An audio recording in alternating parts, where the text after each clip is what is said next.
welcome back to the Fanboy Cantina. And thanks everybody for dialing in, joining us. We're talking about WandaVision episode 7 in this week's episode, and we're joined again by Mr. C. Mr. C, how are you doing today? Still a little sore from this Midwestern snow business, but let's focus on the things that help us get through the things, which includes the entertainment of the television series WandaVision. How are you doing, my friend? I'm doing well, and I guess with that, we should acknowledge, we know that people are suffering all across the country right now, especially in Texas with the unprecedented weather, people suffering from cold weather just across the country, and of course COVID. So, our thoughts are with everybody on that front. Absolutely. Yeah. So with that, hopefully this brings some amount of levity for folks, and I continue to enjoy the series. It just keeps on getting better and more interesting for me. Agree. It completely is. So for all its layers and levels. That's right. So let's get out of the way the non-spoilery bits. Mr. C, things that you would say about this week's episode. For the non-spoiler segment, which we, invest so much of a percentage of our show into, yeah. The circus came to town, all right, and boy, oh boy, was it a circus. I had wonderings or speculations that, since what circuses exist in the Marvel Universe, well, there's the Circus of Crime, and then there's the Quentin Carnival from where which is involved in the Ghost Rider stories. So this appears, at least at this time, to be a completely independent circus act. And boy, the fact that they set up the circus tents and stuff for what was such a short segment of it, like production-wise, wow. Yeah, that's very true. And we saw the whole circus thing starting to be unveiled in the previous episode, right? As Wanda expanded the fence or the perimeter of Westview. So definitely the production value and the attention to realizing the sitcom elements in this one, yeah, they continue to just knock it out of the park. It's great. Might we refer to that perimeter or that fence as a wall? Yes. And what a lovely transition. I think that brings us to let's just get right into the spoiler part. So if you have not seen the episode, hit pause, come back to us. Would love to talk with you and later after you've seen the episode. All right. So we got the spoiler alert bit on. Let's talk about the title itself. The title itself is Breaking the Fourth Wall. And that happens actually twice in this show. Mr. C, what does breaking the fourth wall typically mean? I was thinking of getting my own whiteboard, which I failed to do. But for demonstration purposes, allow me to create a square of my finger. So within the film industry, then the three walls are the walls which are around them. The fourth wall is the screen or the camera lens by which the actors, the cast, are then visible to the audience. Mm-hmm. So the idea of either a subtle turn of the head and a wink, or as other ways of doing that are to just have a direct conversation with the camera lens in a documentary, mockumentary style. So on one level in this series, breaking the fourth wall is just for the actors to interact directly with the audience. Yeah, the breaking of the fourth wall happened in the previous episode as well, where you had Billy and Tommy talking straight to the camera, right, in the Malcolm in the middle type of approach. Absolutely. But also, actually, earlier on, it turns out that Monica broke through the fourth wall, because when the Scarlet Witch, Wanda, hurdles Monica out of Westview, she goes through four walls. I don't know if it's a coincidence or what. First she broke in, then she broke out by going through four barriers or walls. One of them, I think, physical barriers. That's right. Yeah. So in this episode, what I really love about the entire series is the quality of acting, and Elizabeth Olsen is completely Julie Bowen from Modern Family in this one. Hitting all the strides. Yeah, she's got even kind of the mannerisms, and that, well, we'll talk about Paul Bettany when we get to it. One thing that I wanted to pop up as a bit of a Easter egg is it opens up where Wanda is talking straight to the camera in that Modern Family or Office kind of style, breaking the fourth wall, and she's hiding under her covers. And what do we see in the sheets? Hex shapes. Pretty sure those are hexes upon hexes with overlay of a diamond between the hexes. But there's a central hexagonal shape, then with a larger hexagonal shape around it, and then at the top and bottom of each, say, cell or each building block, a bit of a diamond. Yep. Hexes within hexes within hexes, almost a metaphor for the multiverse, if each one of these hexes is taken separately. We also see Billy and Tommy appearing in these kids' clothes, but the color palette of choice evokes the same colors used by Speed and Wiccan in the comic books. I would say even the horizontal stripes would also reference Speed or that in comic or in TV or film, just the speed lines that a speedster would create as they're moving, but absolutely staying true to the colors that they wear in the comics. You know, the longer that I go without a haircut, the more likely I'm going to have hair like a kiddo on the left. It's approaching. It's really yeah. I'm not. I'll spare people from seeing that. And of course, Wanda wakes up to her shock with the remnants of her costume from the previous episode as the Sokovian fortune teller. Maybe she didn't have enough energy or investment after the Halloween night as it went to, put on her regular nighttime outfit. Yep. And then so she gets out of bed and stumbles into the kitchen, pours herself a cup of ambition, or actually just sugar snaps here. Let me get rid of the banner because it is obscuring what we see. Sugar snaps. Yikes. Sounds a lot like sugar smacks, but also, as we know, or as we figure most people who have checked out MCU films, that the snap was what Thanos used, and then what the Avengers used to counter the original Thanos snap. Yeah, no, definitely. And I don't have the full picture of the box, but it is a clown there, and of course the clowns of the circus appear later on in this episode. I think as I'm looking, I think we're seeing some marshmallows involved, a la Lucky Charms. I hadn't really studied the box that closely before, but now that you've got the still shot of it there, so yeah, it's definitely a sugar cereal that's in the camp of all the other sugar cereals.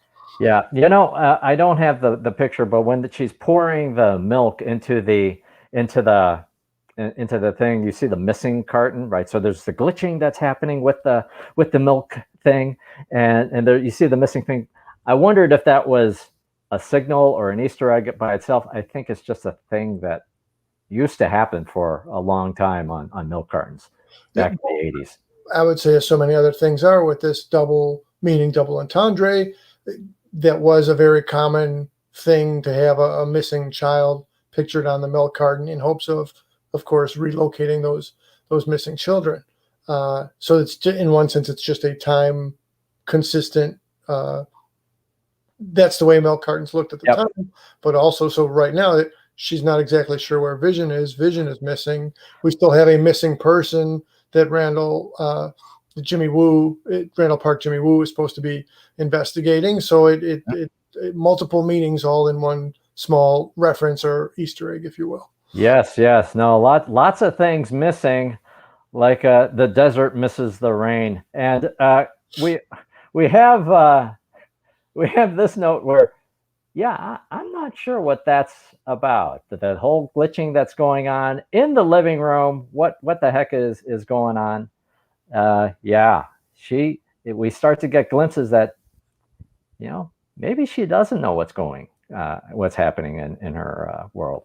Fair conclusion. And previously, I would say from those earlier episodes, as there would be each transition from decade or era, things went forward. We went from black and white to color. We went from older furniture that was used at that time, mid-century pieces, if you will, to then more modern 70s pieces. Yeah. And now, instead of a linear timeline progression, now we have things popping back and forth and seemingly at random or in a chaotic manner. Yeah. No, and I want to pop up this question in the comments. Ooh. Maybe if Agatha was controlling Wanda, maybe Vision is controlling Agatha. That's interesting. I would hope so in some kind of a way.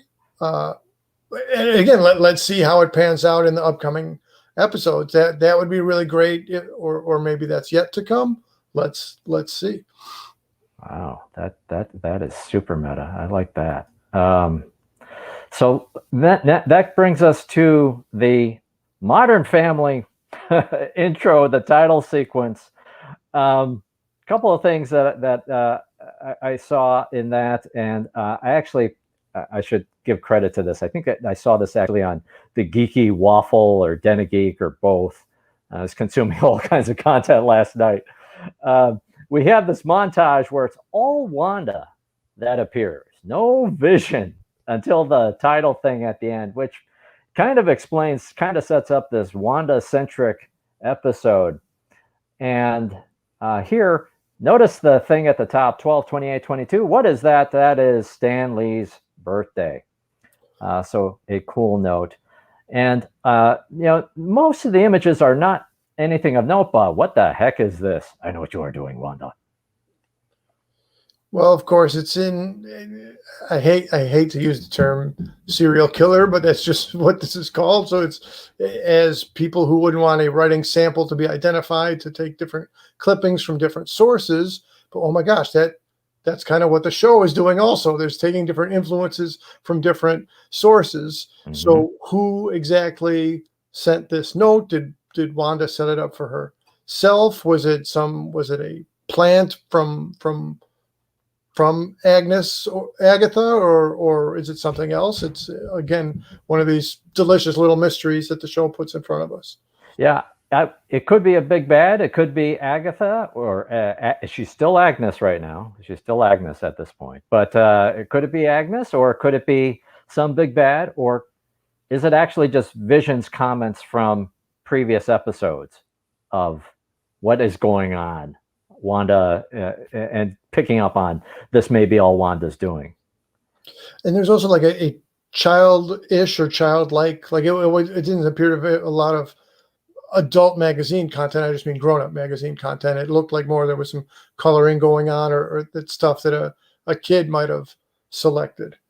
Yeah, that's true, huh? It looks like somebody with their inkjet printer or something. Yeah, it's not an aggressive series of fonts. It's right. And when we see the WandaVision logo, it looks a lot like Modern Family, though the music kind of sounds like what is it? The Office. It sounds a little bit like The Office. I have seen references to how that opening montage is a lot like Happy Endings. I haven't seen that show, but I just acknowledge it. And I didn't catch a great deal of The Office, but it is in that mockumentary, breaking the fourth wall style of a sitcom. And I took note because last week, I don't think we specified what the lyrics were in the opening song from the previous week. But so I was it struck me that there were no lyrics in the opening song this time around, but that'll be a point to follow on later. Yep. So then we get to Director Hayward and the remnants of the Sword camp. They've set up a new temporary base. And there's discussion. Director Hayward really kind of a snarky guy. I hate him. The more that he talks, the more I hate the guy. And there's signals that they're mounting a counterattack against Wanda or the town of Westview. But I thought this was interesting. It's dead air. The signal's gone. If that's the case, what the heck is this for now? Is there something there that the signal is now no longer getting broadcast out at Westview? Or could it actually be something basic and technical? Because when they set up the camp, right, it was based on the old tube TVs, which are by the aerial antenna. And then I don't know, I had to, I don't have like cable all over my house, so I had to buy these digital antennas, which was a pain in the ass. So could it just be simple and technical that maybe that's part of the, I don't think it's really this, but possibly, maybe that's part of the price the director has to pay for kicking Darcy out of his base, was because she figured out how to get that feed running and how to make all that visible. So right. maybe given Darcy's presence, she could put things together. Maybe it's as basic as that, of understanding the transition to the digital current. Then we get to a Vision and Darcy and the camp that has been transformed into this circus just on the outskirts of Westview. This was brilliant, where we've got, oh shoot, where is it? We've got Creeper and the escape artist. The exchange between Vision and Darcy is just fabulous. And this is sheer brilliance, where Darcy was handcuffed to the car in the last episode, and now she is the escape artist tied up in this opening shot. That's brilliant. And again, you, with the good fortune of where you froze the picture exactly, and what I had not noticed during watching the actual show. So yes, it's some kind of circus vehicle, but within being a circus vehicle, I would say those look like fighter emblem or insignia there. So it's another interesting little nugget that way. Yep. And so there's the exchange, and she says it's a hard pass, as it seems like Vision is trying to come on to Dr. Lewis. And then we go back into the town of Westview, and the kids are asking questions. What the heck is going on? And when Uncle Pietro comes up, Uncle P, Wanda says, "Don't believe anything that man said. He is not your uncle." Yeah. So this comes up twice, of questioning who Pietro is, or actually, we know that he is not Pietro. We know that is not Quicksilver. Absolutely. And I'll just say, we're not going to put up a image of Funko, nor do we have a Funko sponsorship, but on the Funko character, it'll say holiday or Halloween Vision, Halloween Wanda, but then Pietro Maximoff on the box is listed in quotation marks, the quotation marks signifying it's quote, it's not. That's awesome. I did not know that. I'll jump in additionally. Pietro. Right, Pietro, but then he's Pete, but Pete. So again, just from the basic thing of calling somebody by their ethnic name to their Americanized name is one transition, and so there's, again, just playing on something minor like that and feeding into so many possibilities and layers. Previously, like the sitcom-iness was right there in the house, in the WandaVision household. Mm-hmm. So now that's a moment of, they're having more of a moment of drama that as she's explaining that to the kids, this guy's not really your uncle. But then as a juxtaposition, the comedy bits, the comedy gold was coming from Darcy and Vision from their conversation. So again, just there's so many venues they take to make this worth our while. Yep. And then so Agnes comes in, and Wanda seems to not really care what the heck is going on. She's got her own me time happening, and and Agnes makes an odd comment. I did buy a kid once. And again, as a reckless, as a rapscallion sort of sitcom character, sure, that's just a funny, goofy thing to say. But is she joking? Yeah, she may not be joking at all to us right there.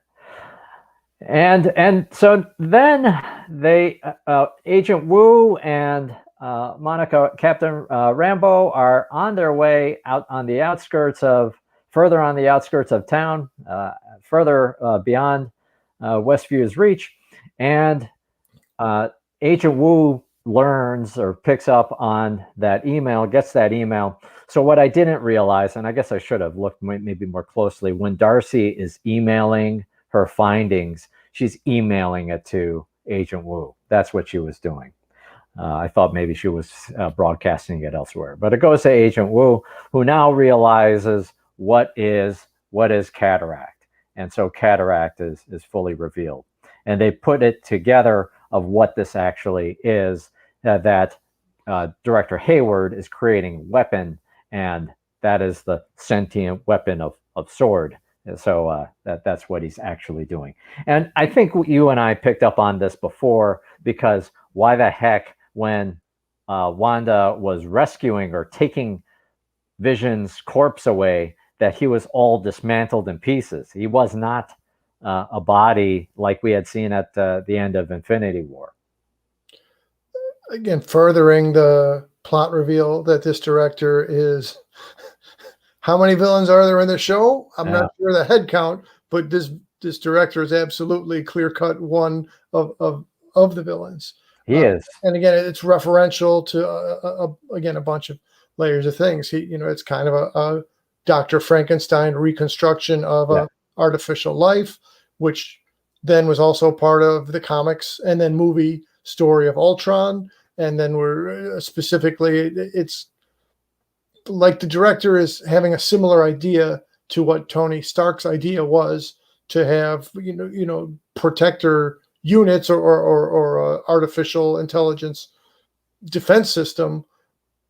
But this guy's looking for an artificial intelligence attack system. Yeah. So again, a lot of things tied together. So that brings us now to kind of a disappointment for me. I mean, there was so much hype about who is this astrophysicist that Monica is talking about. Could it be Reed Richards? Could it be Fitz from Agents of S.H.I.E.L.D.? Who could it possibly be? And it's Goodner. Right, because then Goodner was introduced, and that's the only introduction in this scene. There's the handshake, there's the eye contact, there's the connection. I'm trying to look in on her insignia on her hat, and I can't make it out exactly. It's not exactly a hex. She is Air Force, because we see that in a wider shot. She is U.S. Air Force, so we know that much. I wonder if it may be just something that we're going to connect back to, right? Maybe she's a character in Captain Marvel 2. Maybe that's it. But for all the hype on this and all the speculation, she may well be the astrophysicist or the rocket scientist, or she could be just a red herring or the distraction, the placeholder until the pause to extend the reveal out to identify who that person is in maybe episode 8 or 9. Yeah. Did I miss something? I think I did miss something earlier. No. Well, let's talk about it now, if I could. Let's go. Earlier, just a few moments ago, right, we were just talking about Wanda and that the person is not Pietro is not the uncle. She also seems very distant about Vision.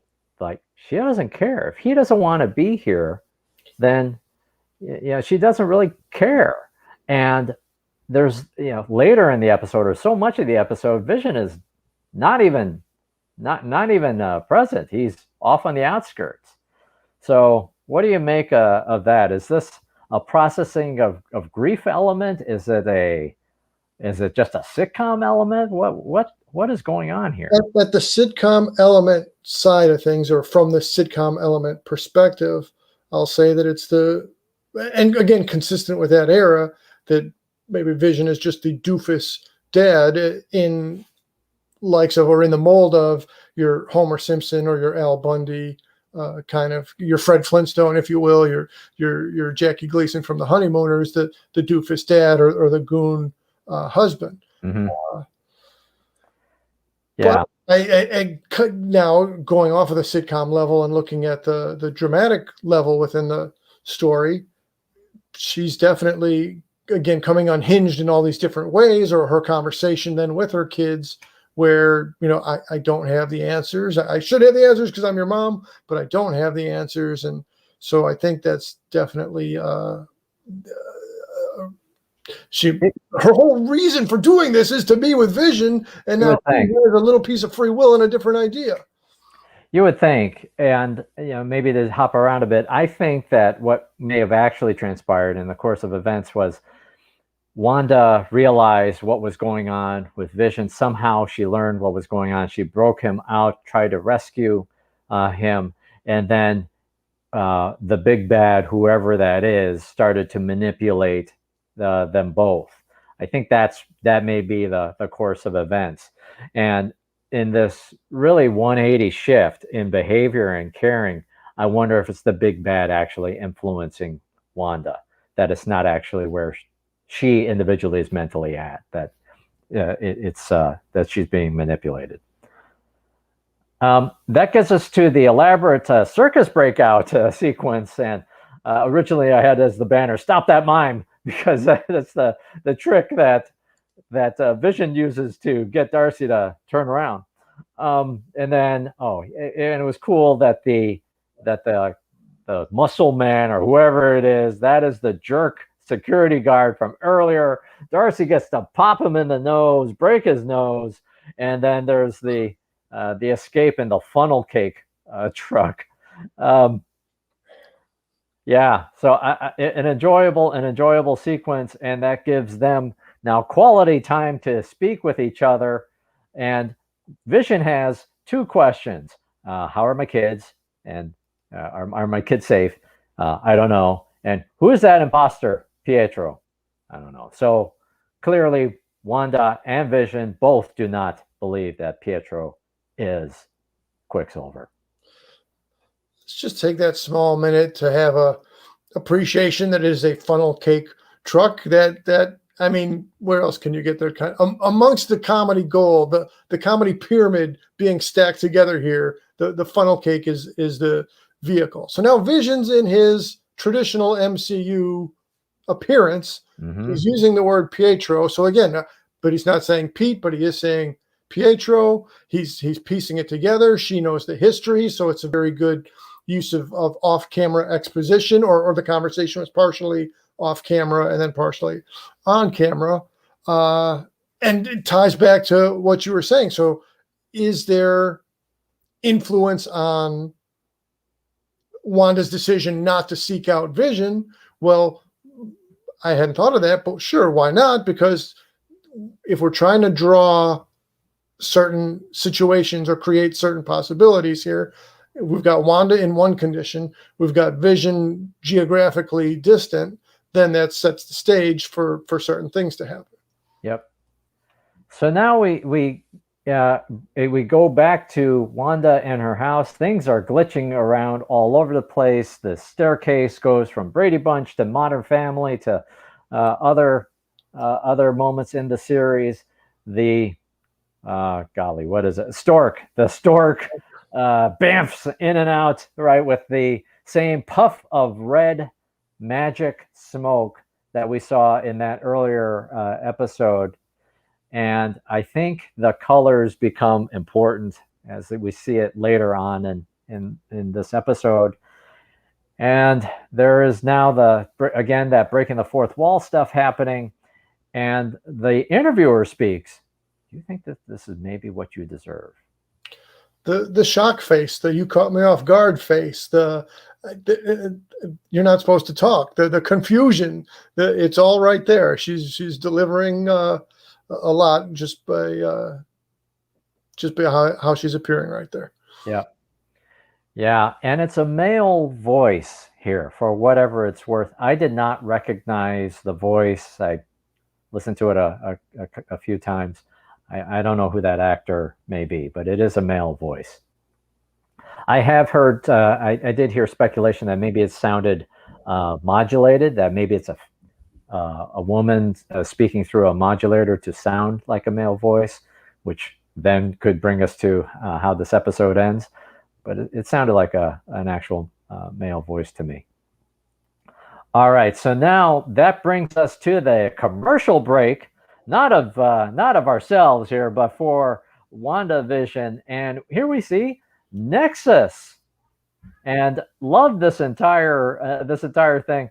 You know, we've talked about the commercials before, right? And how with the earlier commercials, it seemed to be references to Wanda's past, right? The unexploded Stark missile, the time with Baron Strucker, and then it was in last week's episode with Yo Magic that it seemed to be present, although that could have been references to the Raft prison actually in Civil War. It could have been actually that.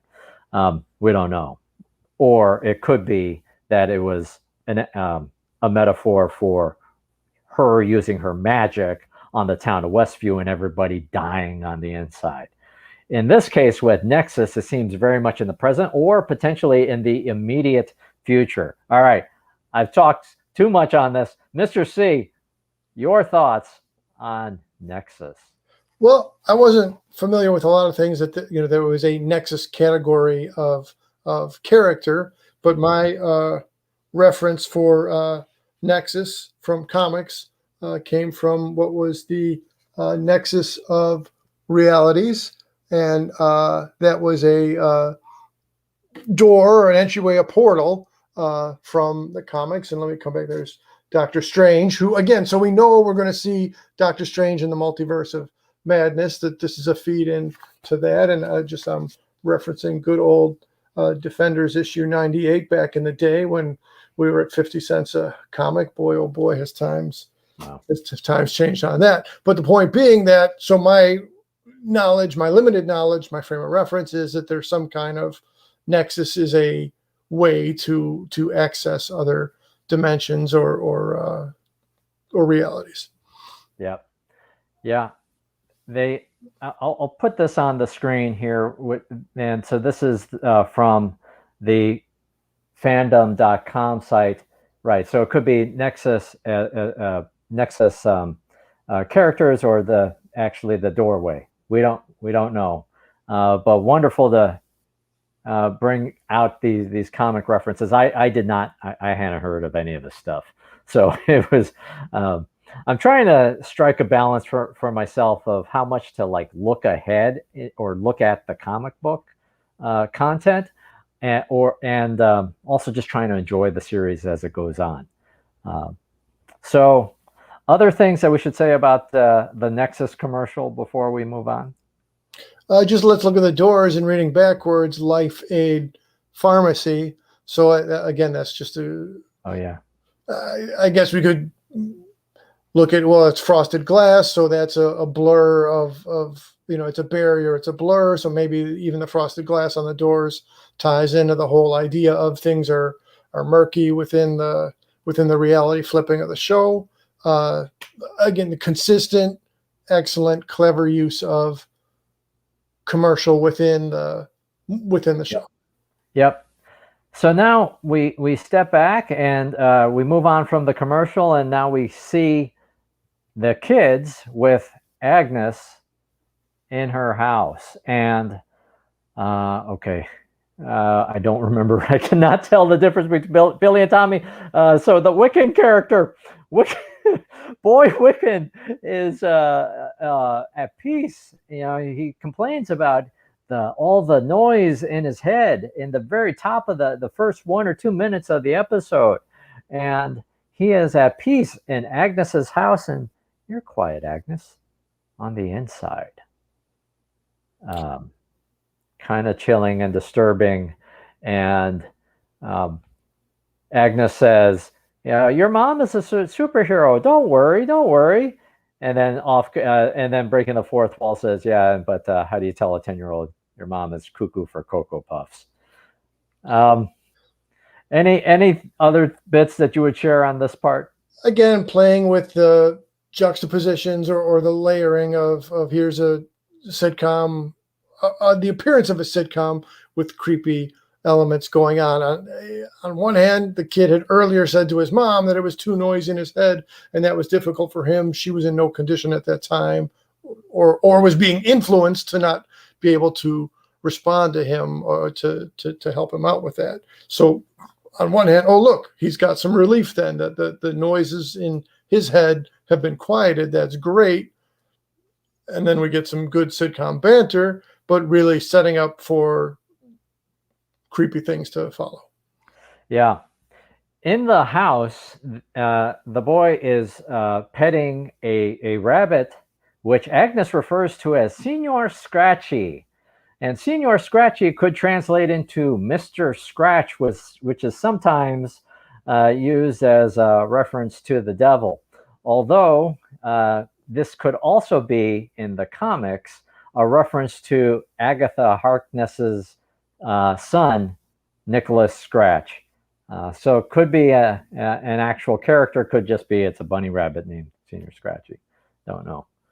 Taking the Scratch name for the devil, and I didn't do proper research, but if we're going again back in movie history to look at the Crossroads movie with Ralph Macchio, which was a crossroad at the crossroads where the devil is. I'm pretty sure they referred to Old Scratch in that movie. So that would again be another use, another expression of devil, crossroads, selling your soul. At what cost? What's the price to pay? All of those ideas. I gotta watch that movie again because on YouTube somehow it popped up because I was looking at Cobra Kai videos. So now the algorithm thinks I like everything Ralph Macchio, it seems. And so it had one of the end moments that features Ralph Macchio and the guitarist Steve Vai, which is awesome. Definitely worth checking out. I got to see that movie again. I might have to dig up a Betamax to find it. I don't know where it's still playing. So now we after that quiet house, we get to the space RV, and Monica gets into the space RV, the super strong, super impervious, souped up Mars rover or whatever the heck it is, and makes her valiant break-in attempt into Westview.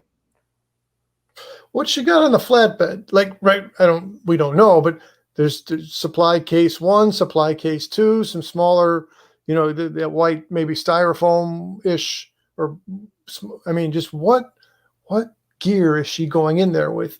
It struck me as definite interesting timing that we've just landed a rover vehicle on Mars that is somewhat similar in appearance. It's a 6-wheeler, very different size wheels, but not completely different than this. And this also struck me as really similar to out of Lost in Space. Mm-hmm. Can't think of the name of their buggy, but the one that went with the Jupiter 2. It's definitely got that sci-fi vehicle feel to it.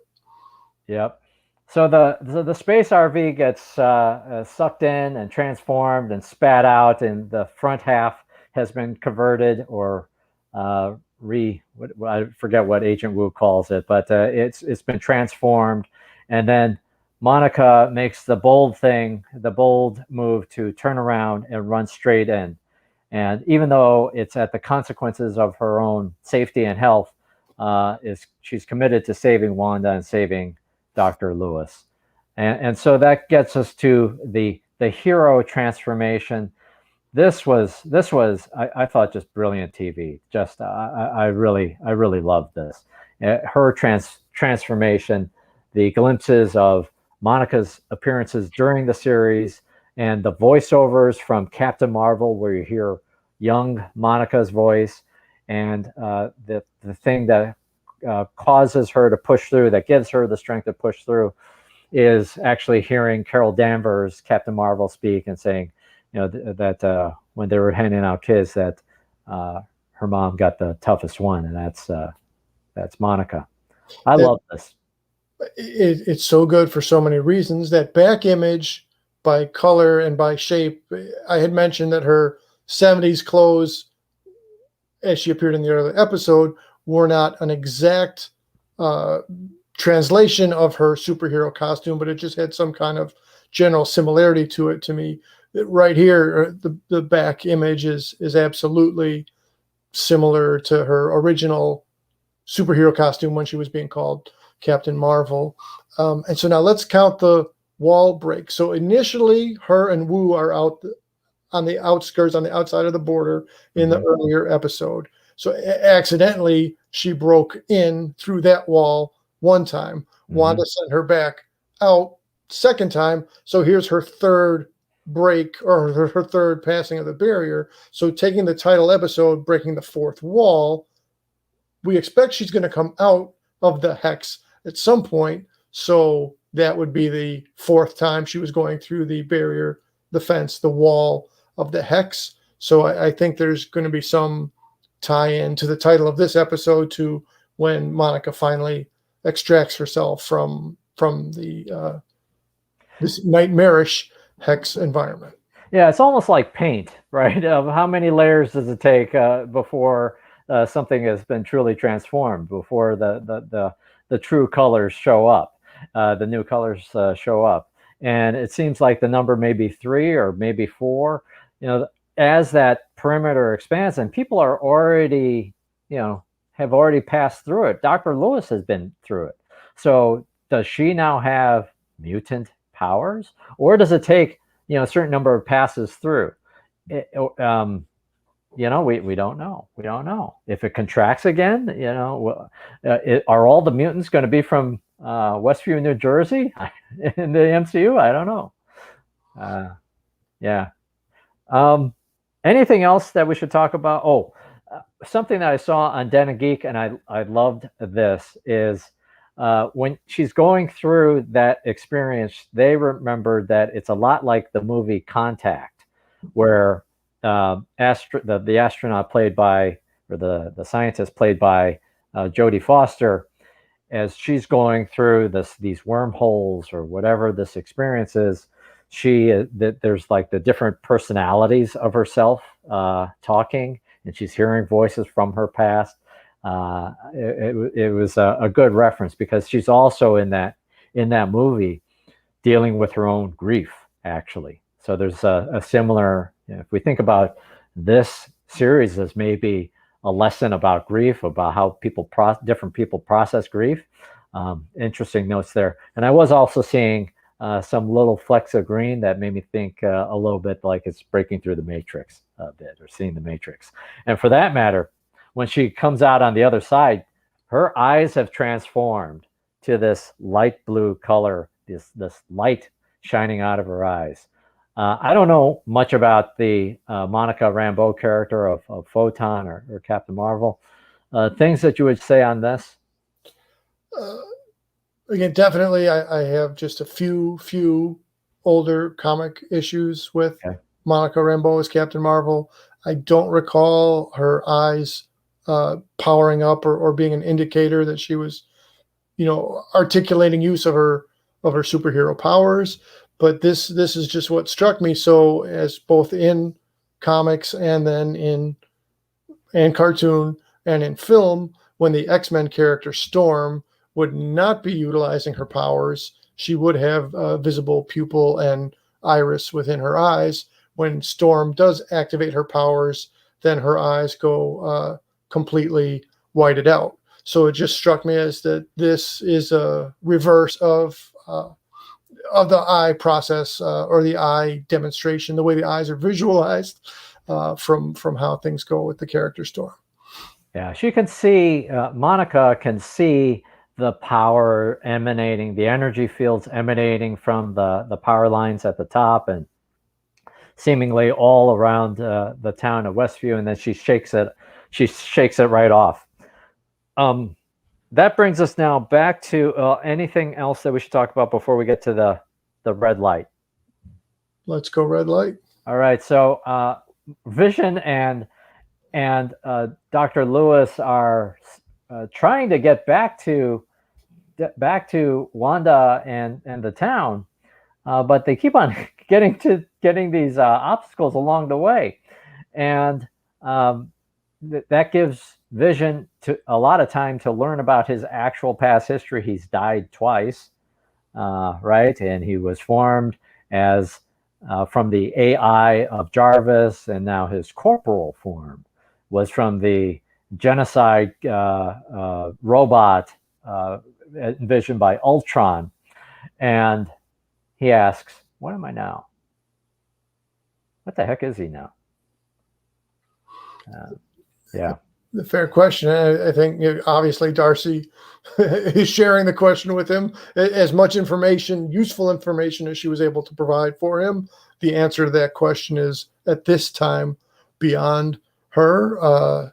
Again, look at the soulful eyes of this synthezoid man right there. That's a real good still shot.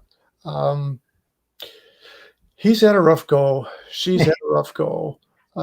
But also, so we're in sitcom here, and again, this is somewhat to drive the plot, or perhaps again all this delay in the vehicle moving, or delay in realization of how to move past being stuck at this intersection. That may well be manipulation, but this is a superpowered being. This is a vibranium-bodied synthezoid. Why is he just sitting still in the car? When the kids were being born, he was able to run over to the doctor and run the doctor back using super speed. So yeah, again, partly within the plot structure, and so, but yeah, yeah. I think that I did the shout out to Wanda or Elizabeth Olsen's acting just to recognize Paul Bettany. He does a fabulous job throughout this whole series and in this episode as well. He does this head tilt that is just totally Jim Halpert in The Office, looking straight on at the camera. What is this? Come on. Excuse me. Just wonderful work. And he realizes I'm a freaking superhero, and so he darts out. But what do you think is actually happening? Is it Wanda that's putting him at a distance, or is it actually a big bad that's putting him at a distance? I would say a big bad, because the same thing that Wanda's whole thing is she's doing this to be with Vision. Yeah. And so I don't think she would do, I don't think it's in her heart or in her intentions to do a 180 on that and all of a sudden become indifferent towards where he is or wanting him to be far away. So I think we're looking at the influence of a big bad. How many big bads are there? Again, we're not sure, but I would definitely go with influence. Yep. So Wanda Monica darts into the town of Westview. She's running, she runs, she breaks into the house. Well, the door was open, so it didn't break in. But she opens the door of the house, and there's the confrontation between the two, between Wanda and Monica, and then we get our if it wasn't obvious that Monica is a superhero, she does the superhero landing. We get the hero's landing right there. It's just like a thing to do. That's kind of what happens. I've been curious, and I didn't research. So what movie was the first depiction of this 3-point hero landing? Because it's been so used by so many different. That would be a good internet search. How many heroes have been depicted in this exact position? A heck of a lot. So Vision is sitting in the funnel cake truck and he can't get past the intersection, but Monica hadn't seemed to use any super speed, and the perimeter of the Hex was expanded a lot, but she quickly gets to the Wanda residence. Yep. That brings us to, now let me get rid of this picture, rid of that picture, because then there's the discussion that happens between the two characters, and now we have a better understanding of what is motivating Monica to come in and try to rescue Wanda. That she believes that it is actually all tied to grief. That is what is driving, and it's this is more your wheelhouse than mine, of just how people process and the psychology of people here. But it's like two different ways of dealing with grief now, right? We've got Wanda and how she's dealing with it, but then loved what Monica had said of how she has dealt with her grief, and that it's my truth. So some of the differences between the experiences of Monica Rambeau and Wanda Maximoff in this situation. Let's consider the time factor. So again, in the earlier episode, Monica says, "Where's my mom?" and was again shocked and discomforted that she had been blipped or didn't understand that her mom had passed on. Right. Similarly, in the timeline, these events, again, it was roughly 9 days, maybe 10 days, something like that. Now, a very short amount of time for this Hex environment, this Hex reality to exist. So Wanda is coming after, again, complex traumatization or loss after loss after loss after loss. Right. So whereas I was going to say, but it didn't add up on the timeline, I thought maybe Monica had more time to process the grief of her mom. But so let's say that's a singular loss, a singular traumatization, which then makes it different from from Wanda's repeated and chronic and ongoing trauma after trauma after trauma. And then again, in the experience of, is this my brother? This doesn't seem to be my brother. But then that was just one more piece or one more component of her trauma. Okay, I thought, I was suspicious, I wasn't sure. It appeared I was getting my brother back in some kind of a way, but now I'm completely convinced that that's not the case. So that was even the extraness or the extra or the beyond traumatization for her. So clearly, Monica is acting as a guide, as a bringer of hope. What a superhero! One of the chief things a superhero does is bring hope, or also specifically try to help the other hero who's lost hope. Mm-hmm. What did she say before? I don't think there's a purpose to life. So Monica's trying to bring Wanda back, as was her stated goal in the previous episode. I'm going to help Wanda, and it was working, and she had her. And again, in the body language and in the facial expressions, you could see that it was working, and it was so good.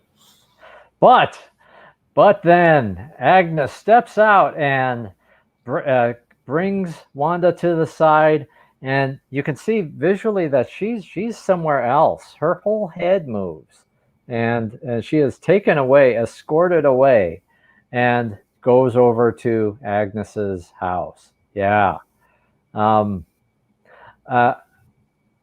Anything else before we get to the house? I'm checking my notes here. I'll just say that Monica was like resolute in her goal and her behavior. In her, again, very excellent writing, excellent line delivery of everything. The only lies I've told are the ones that you put in my mouth. So confrontational, calling towards truth. Truth hurts. We have to. We don't have. If we don't face that which is true, then we're generating a different set of consequences. But she was ready for that sincere conversation and confrontation with Wanda. But since Agnes is more of an unknown, we don't know what Monica, if she remembers everything about her time in the Hex previously. But clearly, she didn't know if she could have that same sincere, truthful, emotionally honest, raw interaction while Agnes was involved. So then she didn't double down, making Monica different than the director. So she definitely backed off, and then that led us right into the house. We've been saying trail of breadcrumbs sometimes, but certain characters use those who get lost from a trail of breadcrumbs to lure them into their environment or their house. Yeah. I could believe that Director Hayward is the big bad, sort of, but it would be an elaborate connecting of things together, because it could be that it's a way to get get his weapon back, and now using somebody within Westview to try to retrieve Vision or manipulate him for his own objectives. What's my other point? Oh yeah, because Monica also says, don't let him make you the villain, Wanda. And so it's not clear who the him is, but it seems like it was a reference to Director Hayward, pretty clearly. So that brings us now to Agnes's house, and they are Wanda is sitting down, realizes there's these partially eaten sandwiches with Yo Gabba Gabba playing in the background. She asks, "Where are the twins?" And they're in the basement. Why don't you see where they are? I watched this show right at midnight Pacific time. And if you're like me, because I think a lot of other people had the same thing, there was a glitch with Disney Plus too. So it was like refreshing. It was like, all of America or the globe was trying to get into WandaVision right at 12. Basement. Right then. And so now it's like really late at night, right? So it's like 12:25 or so my time or thereabouts, even after eventually getting into this thing. So it's dark in my house, and there's the creepy music, and totally gave me the heebie-jeebies. And if you didn't believe things were evil before, wow. There's all kinds of evil happening here. We see there's the symbols at the top that are hex shaped, and there are symbols within it. I think there's like a letter C. I couldn't really make out what the symbols are. Some distant memories of maybe images or types of glyphs that we had seen in Doctor Strange. I don't know. But look way in the back there. That's clearly like a goat's head or some kind of demonic skull of some kind. So yeah, if you didn't think there was sinister evil before, you got to believe it now. I would add that just going back to the Vision and Scarlet Witch comic mini series, that was one of the magical big bads that they faced, was a character with those similar ram horns on his head. So again, that's a callback to or a representative of so many different evil elements. Definitely. And we also see, as she's walking through the house, this book that is glowing orange. I'll come back to the color question in a quick moment here, but it's glowing orange. So looking on the interwebs, much speculation is that this is around that this is actually the Darkhold, which is a book of spells or a magical book that is part of the Scarlet Witch story. But it's a little confusing because I did watch Agents of S.H.I.E.L.D. for a time. I remember seeing the Darkhold book in the series. They don't look the same. Granted, we could be looking at different timelines, different multiverses, so maybe the book looks different. And actually, it seems like the MCU took some distance from Agents of S.H.I.E.L.D. Quickly as the series rolled on. So could be the Darkhold, could be a different book. Any thoughts or reactions?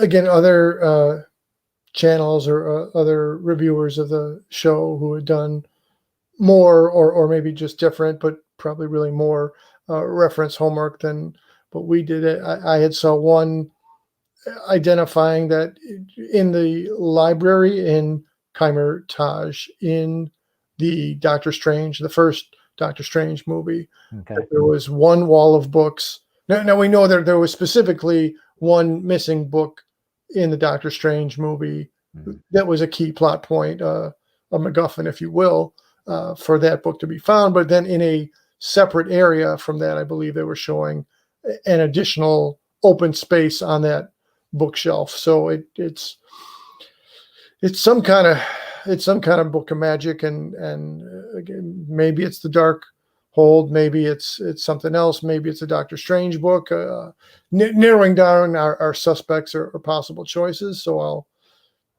2 episodes to go. Let's. Yep. They might not even touch on that. We might not even find out. We might not even find out. Could be of significance later on in the MCU. And then we have, I don't know why I don't have a screen grab of this, but then we have the reveal that it is not Agnes, it is Agatha Harkness. So Agnes, Harkness, together, just really smart. It was there all along in her name, no less. And that brings us to, yes, it was Agatha all along. The alliteration. There you go. So now we've got some. We're back to black and white, and as certain other shows do, let's say, for example, the show Leverage would very often go through the story, and then towards the final minutes of the show, they would then replay the same scenes from a different perspective, or do the magical reveal. How was this stunt? How was this magic trick pulled off? So now here we go with tracing back through the history of WandaVision, where Agatha all along is revealing her influence, or the exact points in time where her influence was brought to bear on Wanda and the other characters. Even referencing then that in the episode 6, just before this, her sweatpants had the word naughty and glitter on them. So, and that was included in her lyrics. And again, so as they had taken care of your Bewitched references and your Dick Van Dyke Show references, now we've brought in Munsters and Addams Family into the specific references that are in this show. And again, super, super well played. Yeah.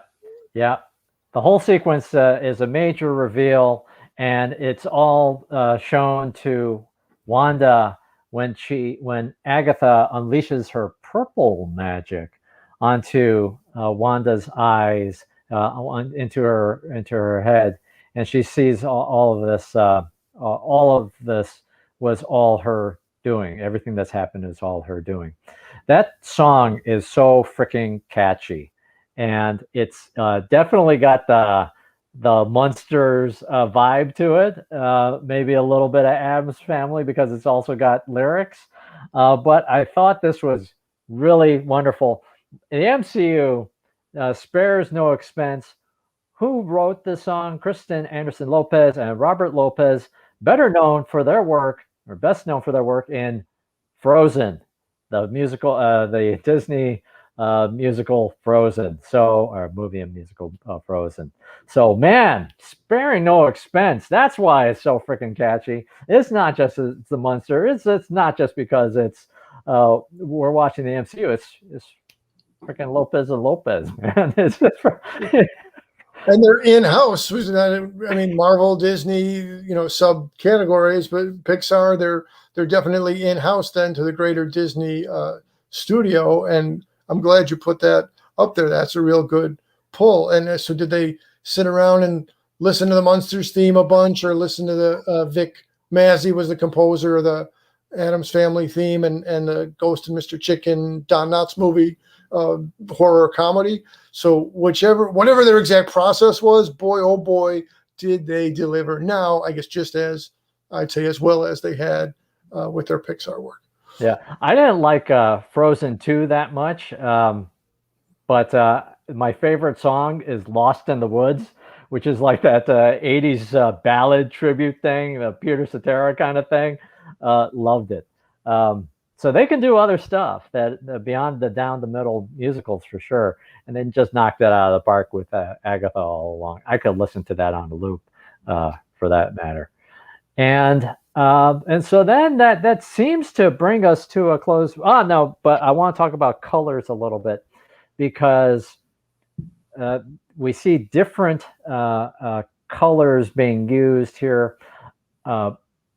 Wanda's magic is red. Agatha's magic is purple, and that book was orange. So if there's any tie to the Infinity Stones, red is reality, purple is power and orange is soul. So I don't know if the colors matter.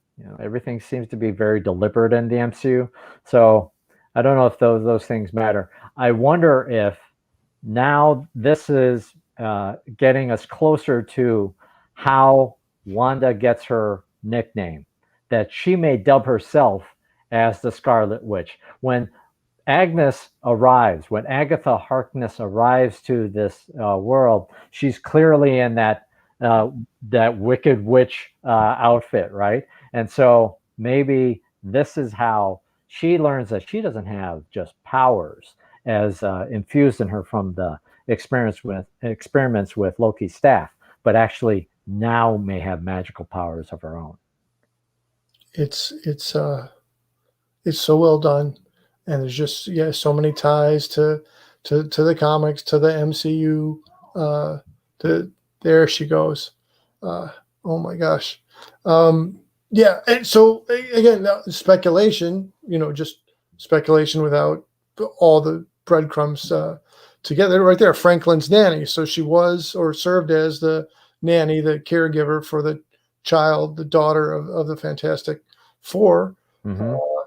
So in the comics, she's not, full on villain. So that either they're just going in a really different direction with the character, or possibly she's in that anti-hero gray area category where she's choosing all these manipulations and controls as an ends will justify a means. So maybe she's trying to circumvent or prevent a greater evil from manifesting, or maybe she's straight on the top of the baddies, the villain of villains amongst a full complement of villains.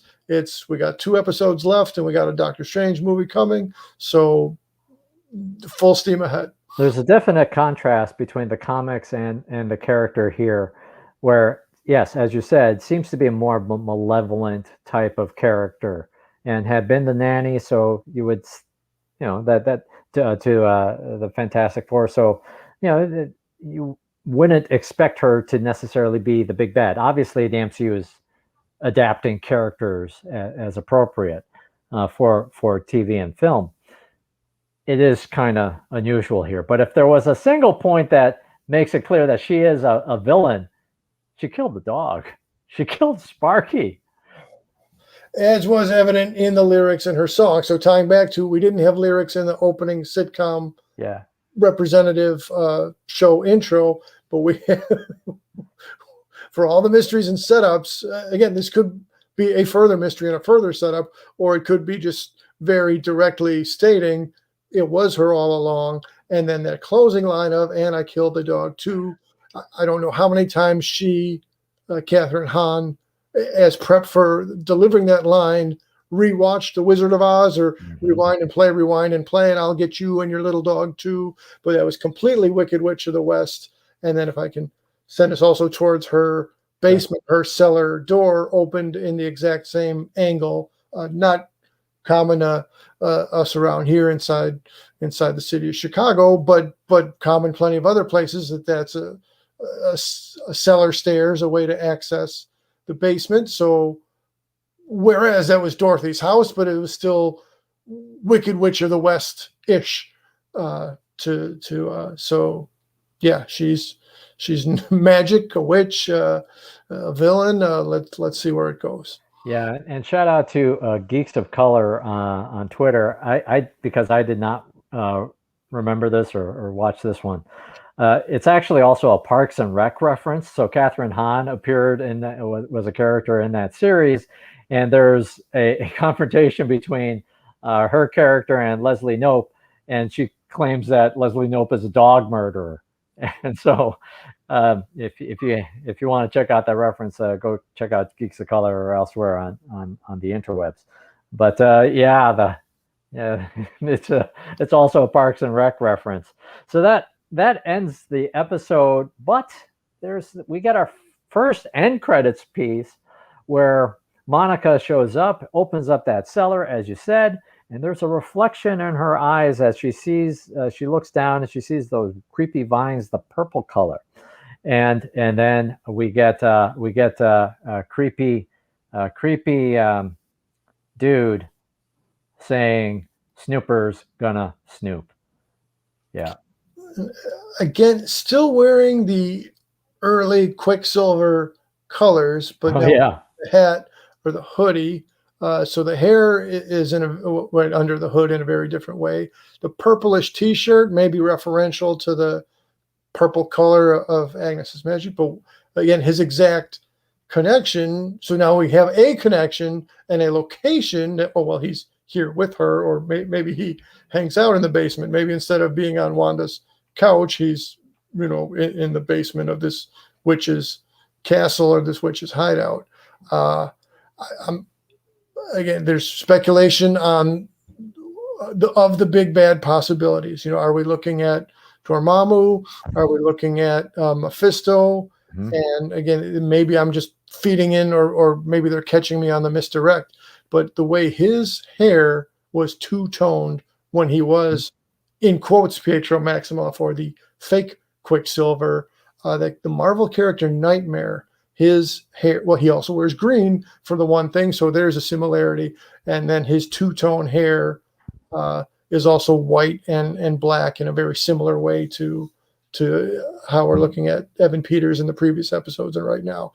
Yeah. Which leads me to say, I'm gonna, again, maybe I've fallen in line with a misdirect, but I'm gonna say that this character is Nightmare, and my speculation then is he will have a relevant presence in the Doctor Strange Multiverse Madness movie. Yeah, could be. Could definitely be. Could be that this is the big bad. Could also be that it's Nicholas Scratch, the bunny rabbit, which I understand can possess characters. Could it be that Nicholas Scratch has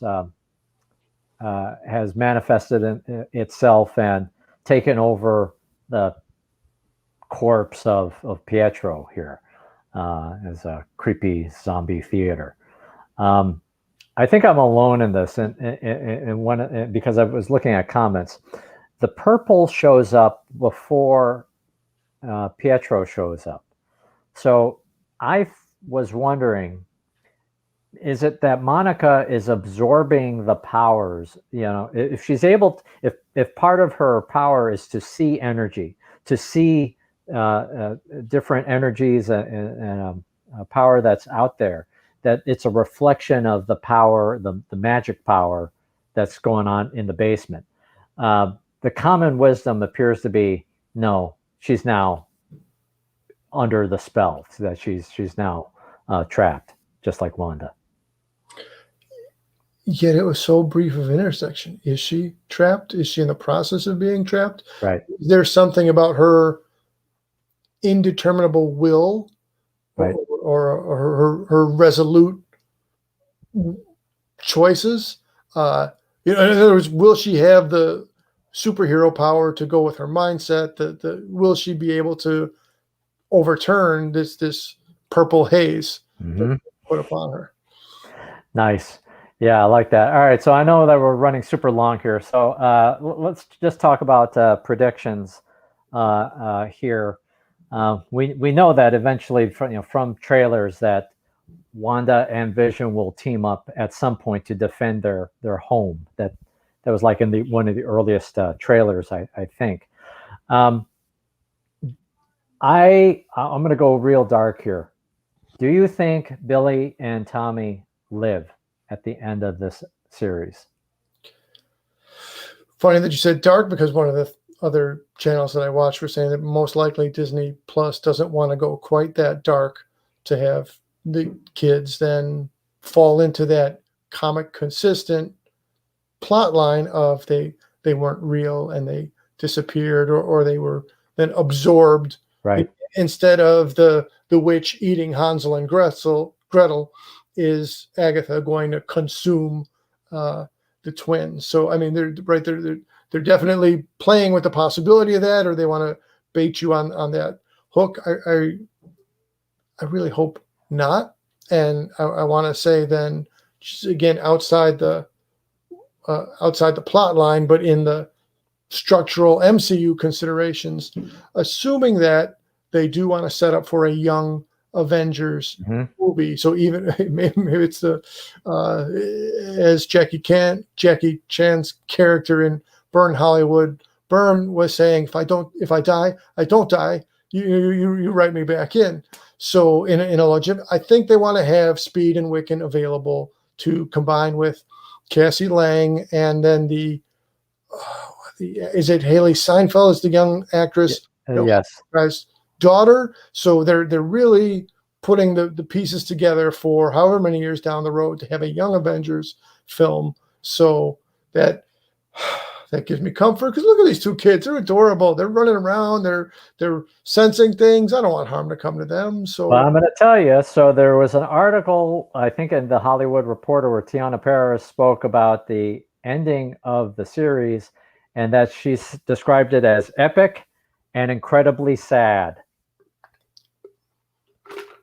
Well, absolutely. There's got to be something that's incredibly sad to get whenever the theaters are open again, or by whichever means one might view the Doctor Strange sequel. I mean, obviously they want to have another significant hook on which we're all baited. I mean, I don't know. Is that good? Sad? Could be any number of things. It could be Wanda has a more full break, or is more fully influenced by the villain characters that are going on. It could be Vision crumbles to bits. When none of these is a really pleasant thought, but amongst all those, because they're kids, I want to think the kids are all right. I want to think the kids are going to be all right. All right. Another thing. What is director Hayward actually up to? Do you think that it is just to mobilize Vision? And so now I'm going to pivot here. Let me show you my shirt. I've been wearing the shirt, not every day because that's creepy, but I've been wearing the shirt because I wanted to share my Mad Titan podcast shirt. Just a shout out to Mr. Jay Washington, because he had in his comments about the series, he did this actually both on Outlaw Nation as well as on his own show, that Project Cataract may be the way that we get introduced to Gray Vision or Wonder Man. That perhaps what he is actually up to is that this is how we get these two characters. I don't know much at all about the comics, certainly a fraction of a fraction compared to Jay Washington. But what do you think Director Hayward is actually up to? Is it to mobilize Vision, or could he actually be cooking up some scheme to like Ultranize it, have a bunch of weaponized Vision type characters? Well, Jay Washington, one of the hardest working men in the internet. Jay Washington, Chicago native. Yeah, right there. I didn't prep to, but maybe 3 years ago now, when I had the good fortune to run into Jay Washington at the Chicago Comic-Con, good fortune to grab a quick selfie with Jay Washington. If you would go look at any of the channels that Jay was on, and you feel free to comment, please say Fanboy Cantina. Fanboy Cantina sent you to. We're big fans. Jay has to say, go to the source itself. He was also on the SEN YouTube channel, Schmodown Entertainment Network, the Inner Geekdom show with his partner, Winston Marshall. So Jay's been 3 different channels, 3 different reviews. The man's on fire with his reviews. So I guess, A, I like Jay. B, who am I to contradict? And not just because he's the urban gladiator, not just because he has wrestling history in his background, not just because he posts his bulk out workouts in his Instagram. This is getting really sad now, just how much we're following Jay Washington. But yeah, go ahead. Don't even say it's sad. It's glorious. All right. What I'm coming to is that I can't contradict Jay. Now, I didn't draw the same breadcrumbs or inferences that he did, and this is so. Nathan Fillion was at least on a movie poster within the Guardians of the Galaxy 2 movie cast as the character Simon Williams, who is Wonder Man. Maybe there's a legal issue now. I know there's history between Marvel and DC to not use the name Wonder Man.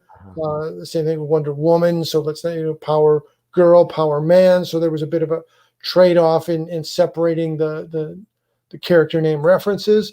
But so then would the Simon, or maybe he would still be called Wonder Man, I don't really know. But so would the Simon Williams character show up here? I was thinking because there was some kind of plan to have Nathan Fillion in that role, that wouldn't be the case. But who knows, because he didn't actually, that was cut footage out of Guardians of the Galaxy 2. So then maybe that is a more open possibility than what I thought. But coming back to what is the director looking to achieve? Just not goodness. I mean, he's right there. He's the type of villain. He's the type of director who's right there with every week, whoever the A-team squared off against, whoever MacGyver had squared off against, the counterpoint characters to your sometimes your Dirty Harry or your Charles Bronson. He's that type of know-it-all. He's another General Ross. He's another General Talbot, to make it more in-house to other comparable Marvel characters. He's a no good Nick. He's not a no good. Yeah. And I'm not sure of his specifics, but I very much look forward to that plot resolution of him being put in his place or meeting full on his character arc, or where his arc will leave him off. Yeah, it's common kind of trope to see heroes fight amongst each other, right? The first time we see Captain America and Iron Man and Thor together, they fight against each other. We have the heroes fight against each other, not necessarily, hero versus villain. So I wonder if we could be, maybe Jay is right. Maybe we could be set up for a scenario where it's Vision versus Vision somehow, or the introduction of the Simon Williams character. I don't know. I just want to be conscious of time. I think we've covered some of the other questions I had off to the side here. We talked about will they die? We still have questions of why can't Vision leave the Hex?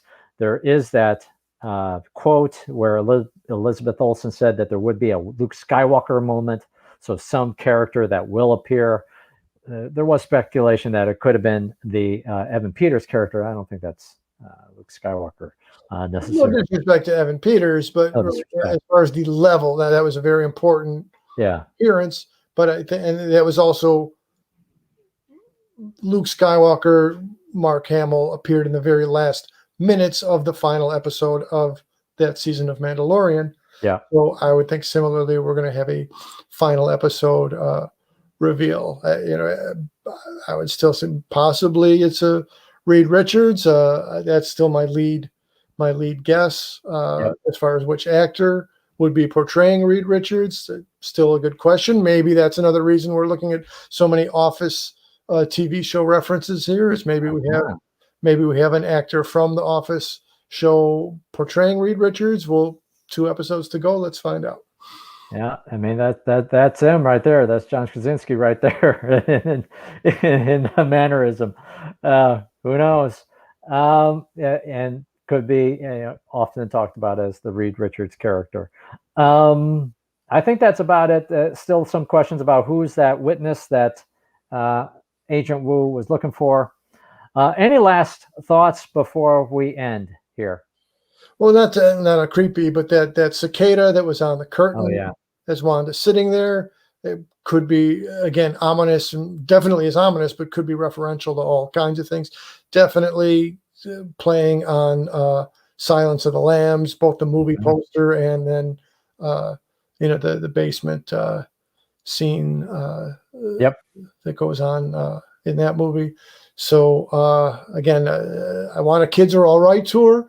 Who are the kids? I want these 2, Tommy and Billy, to be on a Kids Are All Right tour in episodes 8 and 9. And we know from the trailer there's going to be some kind of major confrontation. Is that going to be a 3 side battle between Sword and Agatha and Vision and Wanda?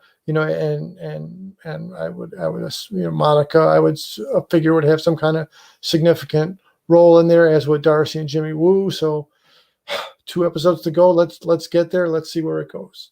2 episodes to go. No, I think that's the right place to end us off. If you are watching later, and hopefully you've enjoyed this discussion. And by the way, just wanted to say thanks to everybody who has subscribed to the channel. We're knocking on the door of 500 at the moment. So thanks everybody for tuning in. We really do appreciate it. Post in the comments your thoughts about WandaVision episode 7. Would love to chat and get your reactions to the show. And you can follow us on YouTube, Twitter, and Instagram at the Fanboy Cantina. Thanks for watching. Please like, share, and subscribe. This has been the Fanboy Cantina. Thanks, everybody. See you next time. See you next time.